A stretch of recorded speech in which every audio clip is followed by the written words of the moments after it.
All right, let's go ahead and drill out this thread to start the threading. I went out and bought a 10 by 32 NF threading tap, and it comes with the drill bit and the tap, of course. And then I picked up a few of these at Lowe's, which are the 10 by 32 by 1/4 inch set screws. So we'll go ahead and take care of that. Let's go ahead and drill this out. It shouldn't take very much. Actually, it took nothing at all. Okay, so perfect. And then what we're going to do is we're going to use the tap, and we're going to go ahead and thread that out. And hopefully that should fit these set screws for the front sight. All right, let's go ahead and do that. Okay, so with the threading process, you know, with the tap, you give it a little bit of firm pressure down, back out, continue to do that until you get all the way through, and we have our threaded hole, which looks pretty good here.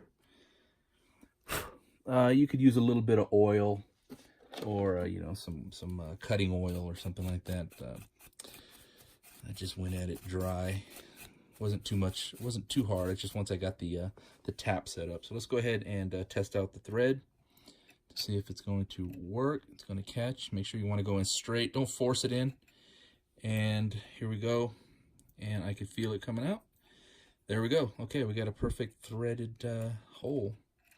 And we used the existing gas hole that went down and tapped into here. You can tell there is a big difference from the original hole. So with this little kit for about $6 from Lowe's, you get you a nice little drill bit and a number 10 by 32. That'll take care of it, and you get the 10 by 32 by 1/4 inch set screws with the Allen head in it, and you're good to go. So you know, now I have a nice set screw. In the future, what I do is I want to plan, once I'm gonna have to make a jig so I can drill straight down in here. And that one's gonna be a little bit more of a challenge because of the fact of the depth. You know, you're drilling almost a 1/2 inch, so you can run into a lot of issues there. Most likely what I want to do is drill out the number 10 hole, and then I want to open this hole up a little bigger because I don't want the full thread all the way down. So I want to have the set screw sitting on the bottom of the bayonet lug. All right, so let's go ahead and see if we can do a dry fitting and get this taken care of and get the front sight on. So now that I got that sight lined up where I wanted it to, I did it by eye. I went ahead and dimpled the first part of the barrel. You can see the original gas block, little marking right here.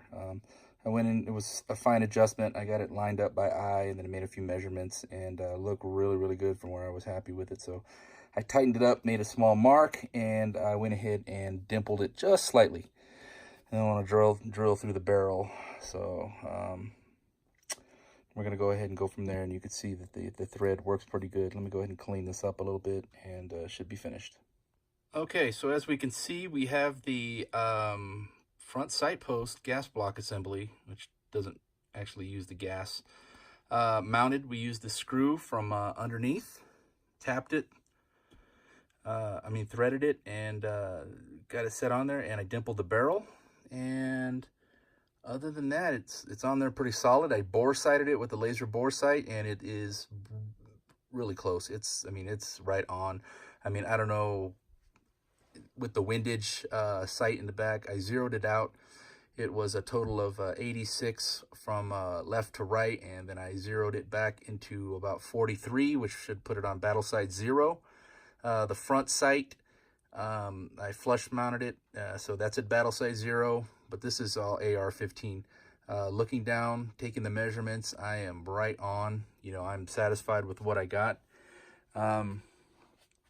We'll see when we actually put some bullets in it. Hopefully the ranges are open Monday. The weekend's looking to be a little bit cold. Monday's going to be the best day. Going to try to get out the Dragon Mans. Hopefully we can put some rounds through this, see if it cycles. It functions checked. Everything is tightened except for the front sight. Once again, I need to finish drilling and threading this 1/2 inch area right here, And then what I want to do is get the existing taper pins, and I want to cut them, and I want to mount them in there so it gives it a faux look of the taper pins being mounted on each side. So I need to cut those, grind those down. Basically what I'm going to make is caps that it's going to stick in there. So I'm going to have to remove this once again so I could put the taper pin from the inside. All right, put a little bit of that red Loctite in there. It almost sounds like I'm gluing this thing together, but that's pretty much what it is. That red Loctite I have right there, it's a beast when once it dries. And then put the taper pins in here and put a little thread. So it'll, once again, this right here is fully non-functional as far as gas, so it's pretty cosmetic. So we'll see. What I had thought about was putting a gas tube in here, but I don't know, how that'll work out. $7 can't hurt. Slide it in, put the pin. No big deal. I don't have to take anything apart except for the handguard. So it's looking pretty good so far. Hopefully we can get this thing out to the range. That's my goal right now. My son is excited about it, and he wants to see how far, how the recoil is. All right, so when I finally finalize this, hopefully here in the next few days, we'll get some shooting video. It could be a disaster and it doesn't, function cycle at all, or, we could have got lucky and hit it right the first time. So, all right, thanks for watching. I hope you like it. Man, this is something I've been wanting to build for a long time, and I am very, very happy with it. All right, thanks for watching.